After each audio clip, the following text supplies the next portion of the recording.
Disciple-making movements at its core is a leadership development system. We've said that again, we've written about it, but what you may not know is that there's 4 parts of leadership development for believers who are wanting to become contagious disciple makers focused on catalyzing disciple-making movements. The first sphere of leadership development is visioneering.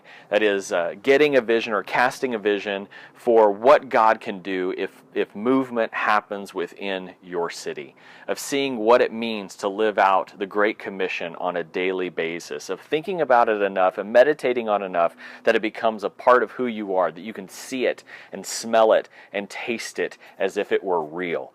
The second aspect or sphere of leadership development is training. Training gives us the minimum amount of information necessary to begin taking the steps to become a contagious disciple maker. It's about knowledge transfer. If I'm training you, I'm taking the knowledge from the experiences that God has given me and from His Word, and I'm giving them to you, hoping that you'll do something with it.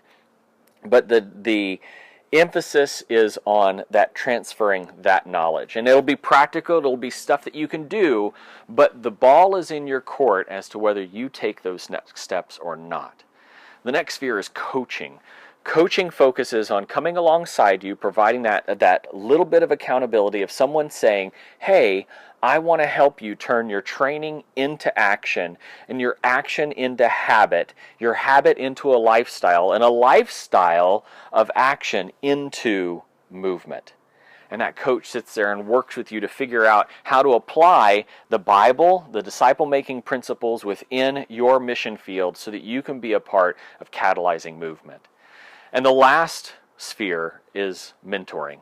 Mentoring focuses on developing the character qualities in you to be the courageous leadership, to be the courageous leader necessary to catalyze movement.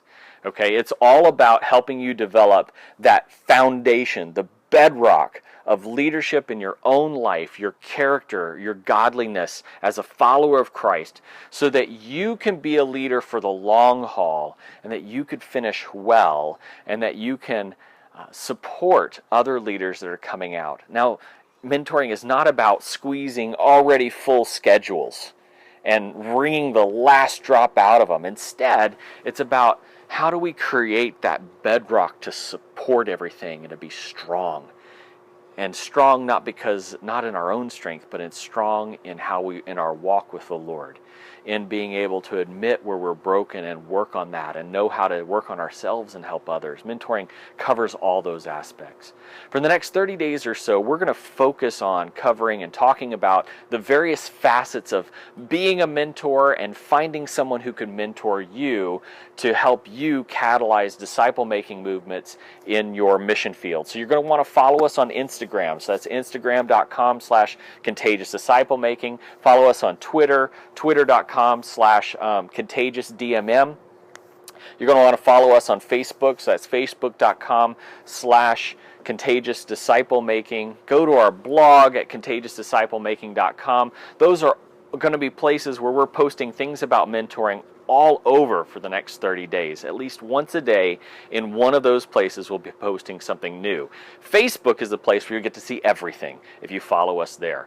And then finally, on the 14th of September, I'm going to host a free webinar, and you can find the details at contagiousdisciplemaking.com underneath products, or go to our Facebook page. It's listed there as an event, and you'll be able to register for that. Come on board. I'm going to present about mentoring for 45 minutes and give you an opportunity at the end for about 10 to 15 minutes to ask any questions that come to mind about mentoring. Space is limited. We've only got space for about 50 people, and I hope that you'll join us there.